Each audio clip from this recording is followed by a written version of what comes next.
60s gave us some of the greatest soul ever pressed on vinyl.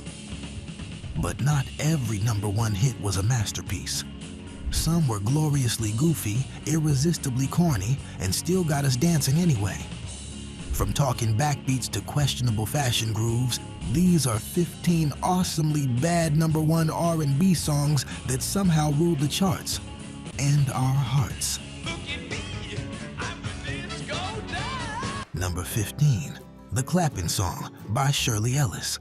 6'9", the goose drank wine, the monkey chewed tobacco on the streetcar line. Released in 1965, this chant-like earworm was part jump rope rhyme, part fever dream.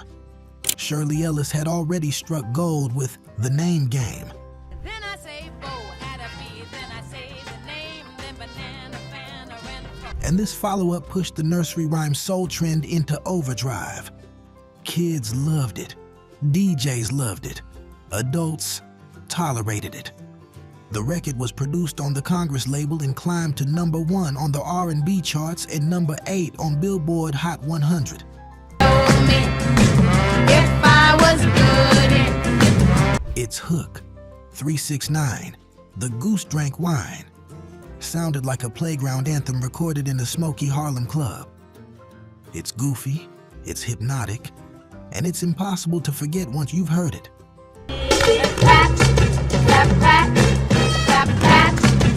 Despite critics calling it a novelty too far, the track became a jukebox staple and even inspired later hand-clap pop songs by the likes of the Go-Go's. If this one had you clapping against your will, wait till you hear the dance craze at number 14. Number 14, Do the Clam by Elvis Presley. Clam, do the clam. Grab your back. 1965 again, and Elvis was in his movie soundtrack era, which meant a lot of questionable songs. Do the Clam, from Girl Happy, was one of the King's strangest ventures into R&B dance territory.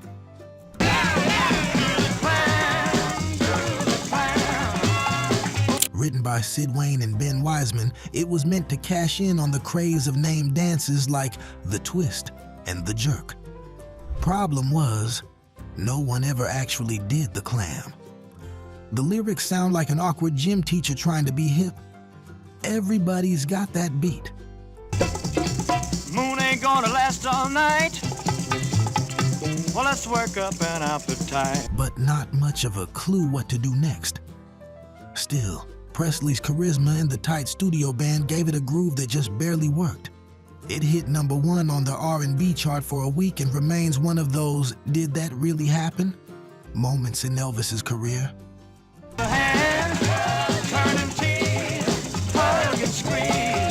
If that's shellfish soul, the next one's sugary sweet. Number 13, Yummy Yummy Yummy by Ohio Express. Kommt nun zum ersten Mal in Deutschland die Ohio Express. While technically a pop act, Ohio Express crossed into R&B territory thanks to AM radio's Anything Goes late 60s playlists. This 1968 Bubblegum hit made it to the R&B top spots simply because it was everywhere. Diners, drive-ins, and transistor radios from Detroit to Memphis. The song's entire lyric is built around the line, "Yummy, yummy, yummy, I got love in my tummy." Which, well, says it all. Critics called it nursery soul, but its bounce, tambourine shimmer, and catchy sin melody made it impossible to avoid. But stop begging with me, have mercy, mercy, have mercy on me. The weirdest part? Real R&B legends like Aretha and Wilson Pickett had to compete on charts with this candy-coated sing-along. Yet decades later, it's still showing up in movie soundtracks. Proof that even Bubblegum has a beat you can move to. If this one rotted your teeth, the next track might hurt your neck. Number 12, The Duck by Jackie Lee. Hey, little heart and size. Everybody welcome once again Mr. Jackie Lee. In 1965, every dance had its song. The twist, the jerk, the monkey. Enter the duck. Jackie Lee, come on, baby, and do the duck. You don't have to, if you're trying to learn how to do the duck. Jackie Lee, Actually, Earl Nelson from Bob and Earl recorded this track for Mirwood Records, and it somehow strutted its way to #1 R&B. The groove is pure West Coast soul funk, but the lyrics are absolutely wild. You put your hands in the air and duck.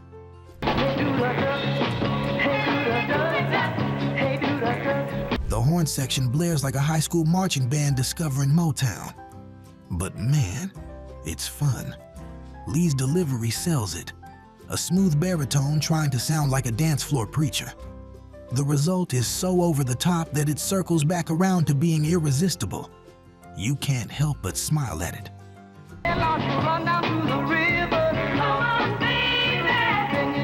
If the duck was funky nonsense, the next tune takes nonsense to church.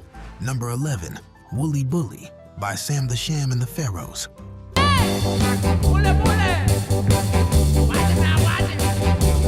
In 1965, this Tex-Mex garage soul anthem broke all the rules. Its title? Nonsense. Its lyrics? Mostly made up. Its energy? Off the charts. Sam the Sham's half-yelled, half-sung performance made Wooly Bully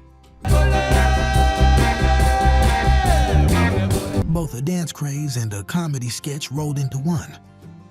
Released on MGM Records, it stormed the charts. #1 R&B and #2 on Billboard Hot 100.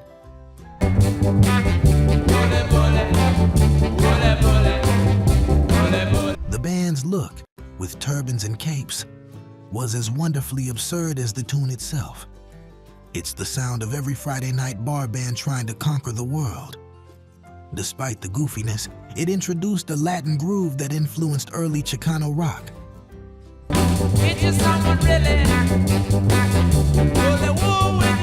So yeah, it's awesomely bad, but historically important.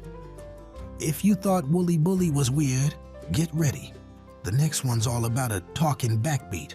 Number 10, The In Crowd by Dobie Gray.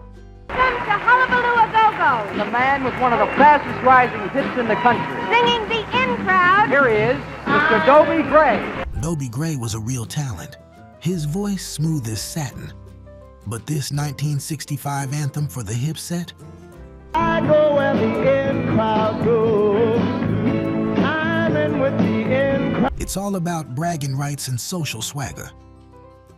I'm in with the in crowd, he croons, sounding like the most polite rebel in America.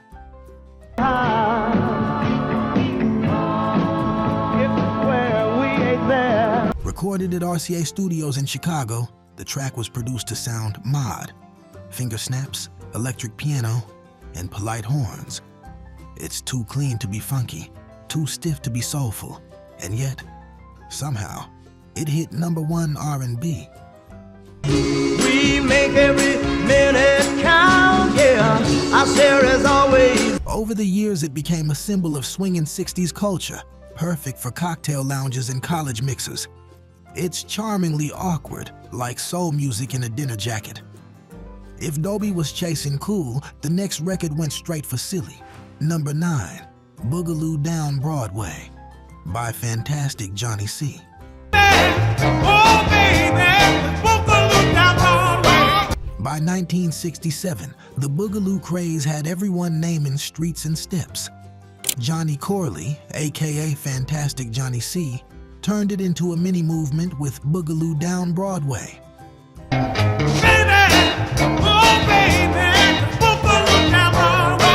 Released on Philadelphia of Soul, it's a horn-driven shout fest with energy to spare and lyrics that sound like someone improvising directions. Up Broadway, down Main Street, turn left at the corner. The raw energy made it fun but also borderline chaos. It still climbed to #1 on the R&B chart, proving that sometimes the crowd just wants to move.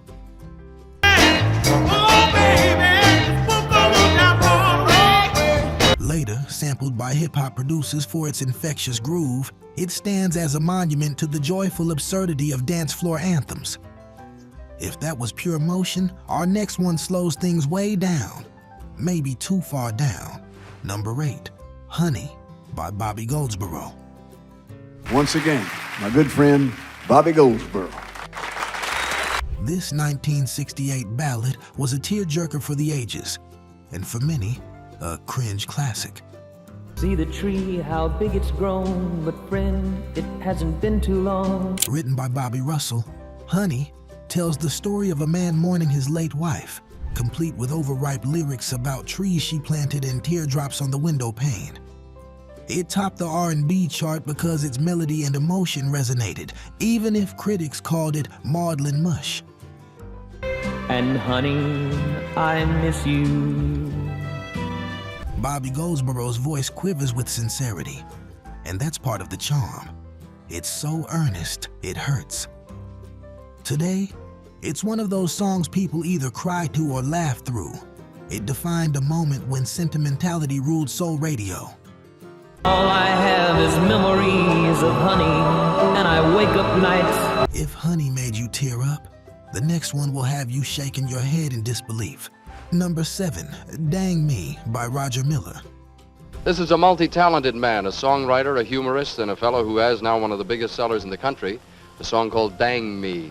Ladies and gentlemen, let's greet Roger Miller. Country soul crossover gone goofy. In 1964, Roger Miller brought humor to the charts with Dang Me. Running wild, woman sitting home with a month-old child. Dang me. A tune so silly, it slipped right into R&B radio rotation. With its jazzy upright bass and playful scatting, it was hard not to tap your foot. High from the highest tree, woman, would you weep for me? Even as the lyrics joked about hanging oneself from a tree. Yeah, that part didn't age well, but Miller's charm made it sound like musical stand-up. It won a Grammy and hit #1 R&B simply because people couldn't stop humming it. $7.27, so dang me, dang me. It's a reminder that in the 1960s, radio didn't care what genre it was. If it had groove and attitude, it played. If this was dark humor soul, the next track brings bubblegum bliss to the funk floor. Number 6, Love Machine, Part 1 by The Miracles.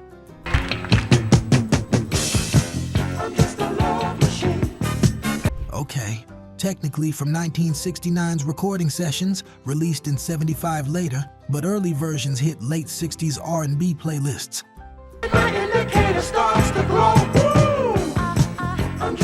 Smokey Robinson had left, and the Miracles were in disco transition mode. The result? A robot love anthem that's funky, funny, and undeniably awkward. It's soul trying to be sci-fi, with synthy strings and talkbox effects that sound like love through a toaster. I'm just a love machine, and I won't work for no. Still, the groove is irresistible, and the falsetto harmonies sell every electric emotion. It's so campy, it's beautiful. Proof that even legends can have fun with the formula. If these awesomely bad #1 R&B hits are making you smile, hit that like button. It helps us keep the soul alive and the stories rolling. And stick around. The top 5 are where things get really wild. Number 5, Hot Rod Lincoln by Charlie Ryan and Johnny Bond. Name of Oklahoma. It's Johnny Bond. Let's get him out here, huh? Part rockabilly, part soul spoken word. This 1960 crossover jam tells the tale of a hot rod race in a style halfway between sermon and speed run. It's got safety tubes, but I ain't scared. The brakes are good, tires fair. It topped R&B charts thanks to its rollicking piano and wild storytelling, even though it sounds like your uncle bragging after too much root beer. Still, it's got character. And its call and response rhythm inspired later talk-style R&B hits like Watermelon Man. All of a sudden she started knocking him down, and she started to rock, and I looked in the mirror, red light. A relic of car culture and post-war Americana. It's charmingly clumsy, yet infectious. If that was horsepower soul, the next one's pure dance floor disaster. Number 4, Do the Freddie by Freddie and the Dreamers. Ready for the Freddie? Ready. Are you chaps ready? Ready. This British invasion act tried to ride the dance craze wave, and the result was spectacularly awkward. Feet dancing to the beat of the Friday. Imagine a room full of people flailing their arms like confused penguins, and you've got Do the Freddie. Released in 1965, it became a novelty R&B hit thanks to its bounce in TV dance show promotion. It hit #1 on several R&B station charts just because people couldn't stop doing it ironically. The song has all the subtlety of a marching band on caffeine, but its joyful nonsense made it unforgettable. Decades later, it's still referenced whenever people talk about cringe classics.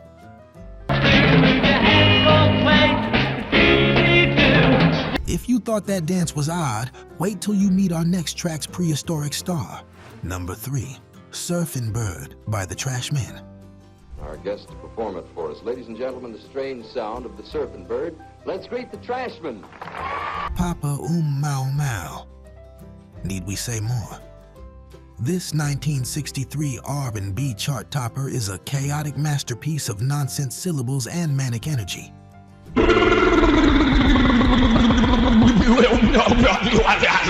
Borrowing heavily from the Rivingtons' earlier tunes, Surfin' Bird became a rock-soul hybrid that both annoyed and delighted audiences. DJs couldn't resist its energy, and it became a party anthem from coast to coast. It's so ridiculous, it transcends itself. The kind of song that sounds bad until you realize how alive it is. Every shout, every drum hit, every nonsense word pulses with teenage rebellion. If that was chaos, #2 brings confusion with a smile. #2, The Name Game by Shirley Ellis.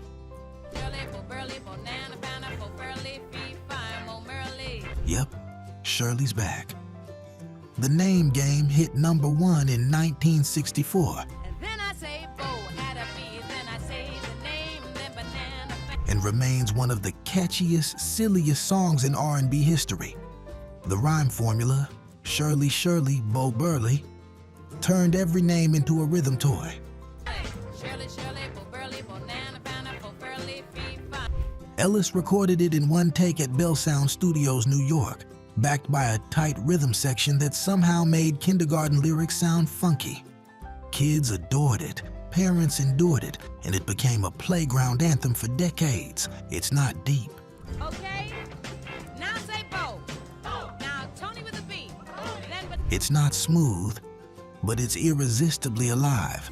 The Name Game became cultural shorthand for playful nonsense, showing that soul didn't always need to be serious to move us. But trust me, nothing will prepare you for what's coming at #1. #1, Disco Duck by Rick Dees and his cast of idiots. We are Rick Dees and the cast idiots. We come all the way in from a planet far from this galaxy. Before you protest, yes, this 1976 novelty hit is late, but the concept was born in the 1960s R&B novelty tradition. Look at me, I'm the disco duck. And it feels like it belongs here. Rick Dees' Disco Duck is the grandchild of every silly soul record before it, talking animals, goofy grooves, and shameless dance instructions. Look at me, I'm the disco duck. It hit #1 R&B purely on audacity, a quacking voice over a surprisingly tight funk beat. It shouldn't work, but it did. And like the best awesomely bad songs, it knows it's ridiculous. It's a mirror held up to the entire R&B novelty tradition.